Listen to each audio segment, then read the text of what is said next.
Ashtu si që ju paralemruam, në studio kemi kryetarën e LRPDSH-s, zotëri Zjadin Sela. Zotëri Sela, mirë se erdhët. Mirë se vgjeta, faleminderit për ftesën. Nikola Gruevski nuk arriti të formojë qeveri, skadoi afati si mandatar. Sot presidenti i shtetit Gjorgji Ivanov heshti, nuk tregoi se ka kthyer mandatin Gruevski dhe as nuk tha asgjë në lidhje se a do t'ja dorëzoj mandatin LSDM-s. Si komentoni këtë? Tani, mandati nuk është si ato stafetat e dikushme që është diçka që shihet. Mandati s'ka don me liç sepse ka afat. Do të janë 20 ditët që i kishte në dorë Nikola Gruevski dhe që nuk arriti të bëjë shumicën. Dhe mirë është që ndodhi kështu, sepse nuk do të kishte asnjë kuptim një njeri që gjithë fushatën e bëri duke kërkuar vota që të pamundsohet drejtat shqiptarëve dhe pastaj të jepshin të drejtën shqiptarët dhe mekanizmat që ai të pamundsonte shqiptarët që të avancojnë pozicionet e tyre politike në aspekt kushtetues dhe juridik këtu në shtet. Tani, çështja e mandatit nuk ka se si të ketë pritje tjetër nga ana e zotit Ivanov, sepse nuk është era e parë që ai shkel kushtetutën, është mëse e qartë që ai vepron me urdhër dhe diktat të kryetarit të VMRO-DPM-s të zotit Nikola Gruevski. Të supozojmë se LSDM do ta merr mandatin sot e Zaev dhe ju çon ftesë të hini në koalicion edhe me BDI-n. A do ta pranoni?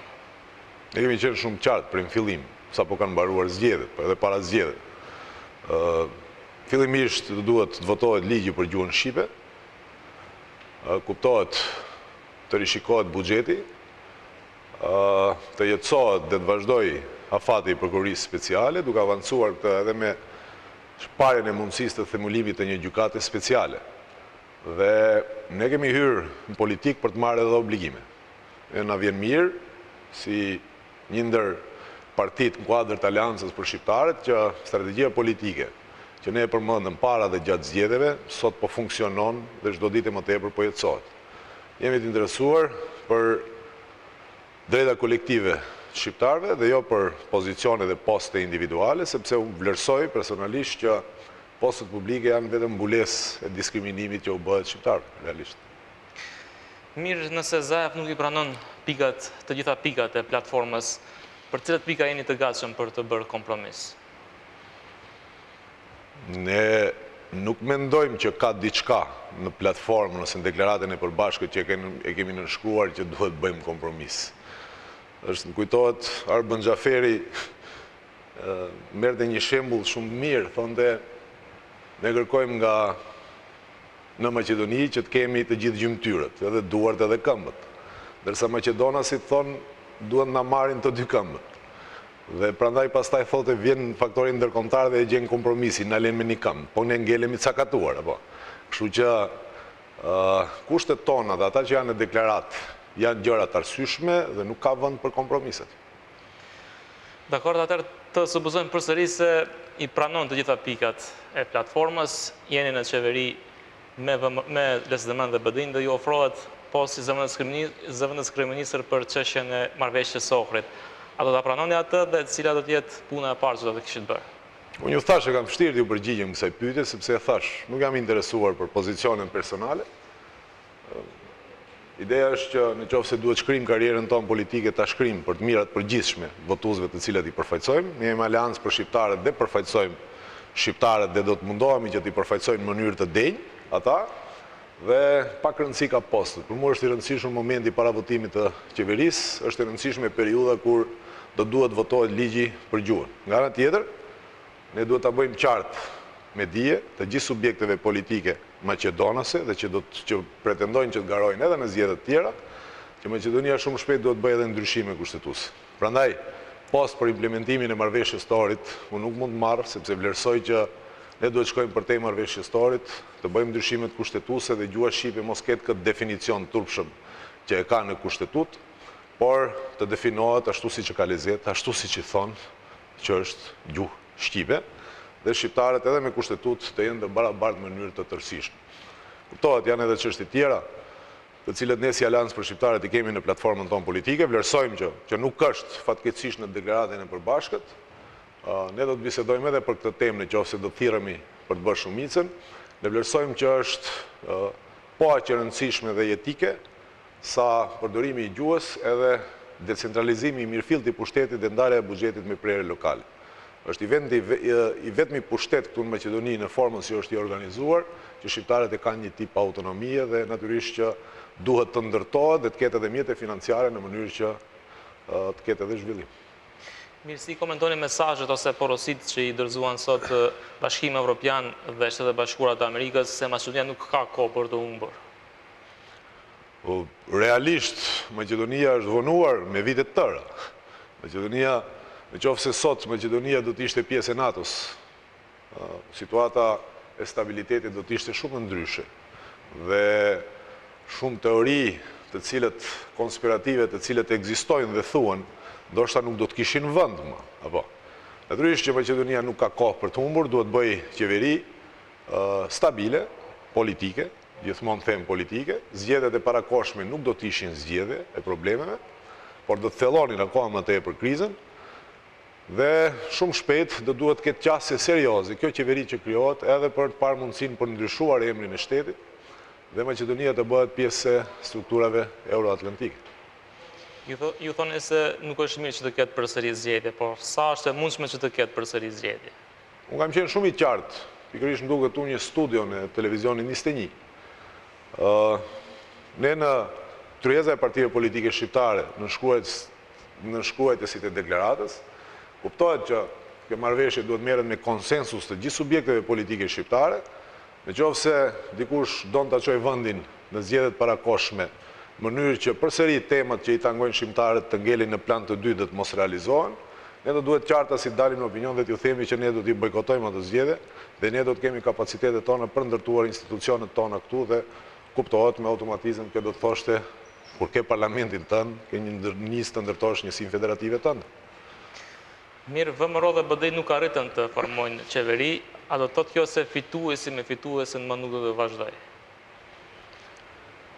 Nuk është, dëgjoni, gabimisht është marrë dhe është interpretuar çështja fituesi me fituesin. Si parim, fituesi me fituesin i shërben, se unë jam marrë me këtë temë edhe para fushatës, i shërben shqiptarë. Pse? Bllokut politik shqiptar.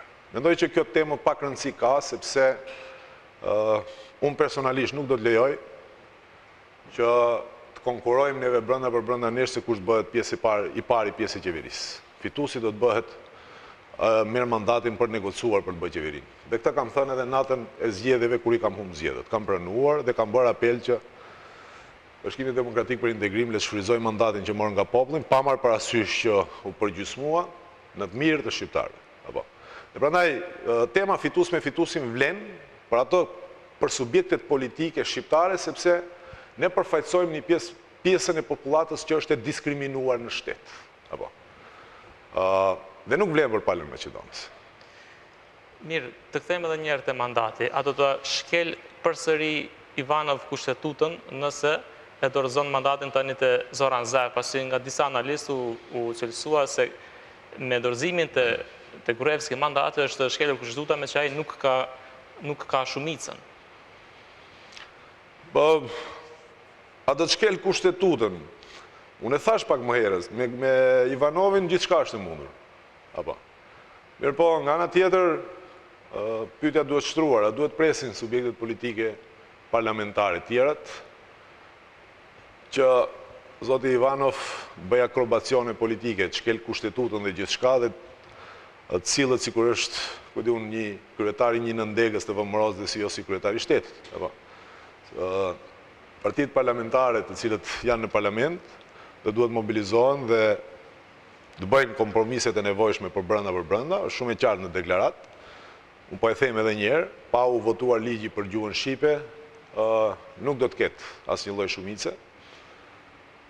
Dhe do duhet zoti Zaev, nëse do të bëjë qeveri, do duhet që t'i përvishet punës dhe jo të pres akoma që të deklarohet për deklaratën e partive politike në momentin që do të marrë mandat nga Ivanovi, se ndoshta kjo s'ndodh kurrë, por t'i përveshët punës dhe të dalë publikisht dhe të niset që të bëhet shumica në parlament, që t'jemi edhe ne pastaj në konform rregullave kushtetuese. Dhe është koha që ato që thoshte në fushat tani të ulemi dhe të realizojmë. Ne propozimin për ligjit për gjuhën, e kemi, është i gatshëm, dhe natyrisht që ai ligj duhet kaloj. Mirë, sipas jush, a është mirë e precizuar kushtetuta apo nuk interpretohet siç duhet në lidhje me se çfarë duhet të bëjë tani Ivanov pas skadimit të afatit për Gruevskën si mandatar? Tani ka shprastir, për të thënë drejtën, unë nuk jam një ekspert kushtetues. Unë jam mjek me profesion, ka ekspert që deklarohen për këtë çështje. Ku tani politika ka bërë që edhe shpesh merremi me kushtetutën. Me të vërtetë që nuk është e definuar mirë. Edhe tani që e dha mandatin, sepse aty thotë që ati subjekti që ka shumicën në parlament. Tani si do interpretohet kjo? Shumicë nga numri i përgjithshëm i deputetëve në parlament? Apo shumicën si subjekte politike veç e veç? Apo? Dhe prandaj është problem interpretimi, po sido që tjetë ka precedent. Në thënë, në vitën 90-ta, ka një precedent kur mandati ka kaluar nga VMRO-ja që s'ka arrit bëj dhe ka dërzu mandatin, ka skanduar, afati, s'ka arrit bëj shumicë, ka marrë atëherë, nuk e di si ka pas emrin LSDM-ja në atë kohë, dhe nga një mandatar ka kaluar të një mandatar tjetër, dhe thotë praktika edhe vendeve zhvilluara demokratika tregon që në qoftë se një subjekt politik nuk arrin bëj shumicë, ky mandati kalohet subjektit dytë politik. Në qoftë se edhe i dyti se bën dot, duhet i kalojë edhe tretit. Pse jo? S'ke që ka. Mirë, për fund edhe njerë ju pyesim, a do të ketë qeveri me LSDM-n? Mendoni se do të arrin zotri Zaev të krijojë qeveri? Pyetni si analist tani, a do të ketë qeveri? A keni pasur kontakte me që mbrëm i skadoi afati Gruevskit? Ju me siguri jeni një kryetar partie dhe me siguri keni kontakte. Mbaj kontakte me pak përjashtime, gati me gjithë lideret e partive politike, sidomos me lideret e partive politike shqiptare. Dhe a do të arrijë zoti Zaev që të bëjë qeveri ose jo, do të varet edhe nga qasja të cilët do të kemi edhe ne si subjekte politike shqiptare. Por ne nuk do duhet shumë të shqetësohemi për fatin e zotit Zaev dhe për fatin e kuediun e subjektit ti politik, sepse as pak nuk shqetësohemi për atë çështje, ne duhet shqetësohemi për ato të cilët i prezentojnë dhe i reprezentojnë dhe i përfaqësojnë, apo jo, që janë shqiptarët. E prandaj them që qeverisje do të ketë në qoftë se do të pranohen kurzimet të cilat ne i kemi venduar në deklarimet në deklaratën e përbashkët të subjekteve politike. Kuptohet që është e ulët dhe nuk duhet vazhdoj, mundohem shfrytëzoj rastin t'jap mesazh.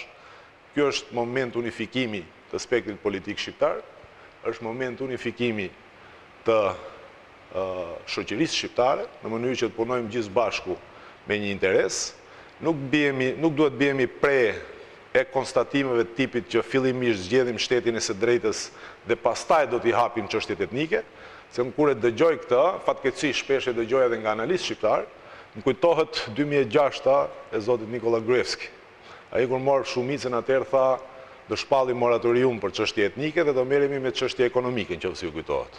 Dhe që atëherë deri sot vetëm me çështje ekonomike mor vetëm me çështje etnike. Apo. Dhe tani nuk duhet biem prej këtyre konstatimeve, fillimisht të zgjedhim diçka që tangon shqiptarët dhe pastaj dhe bashkë me këtë, paralelisht do duhet të zbatohen për pikpënri edhe marrëveshja e Prizrenës, edhe rekomandimet e Pribes dhe gjithçka tjetër. Zotri Sela, këtu kam përfunduar minutat për këtë intervistë, unë ju falenderoj që ndat kohë dhe ishit këtu në televizionin 21. Faleminderit për ftesën. Shikues të nderuar, ndoqët intervistën me kryetaren e LRPDSH-s, zotri Zjatin Sela, i faleminderit për vëmendjen. Pas pak vijojnë lajmet në gjuhën maqedone. Shikim të këndshëm.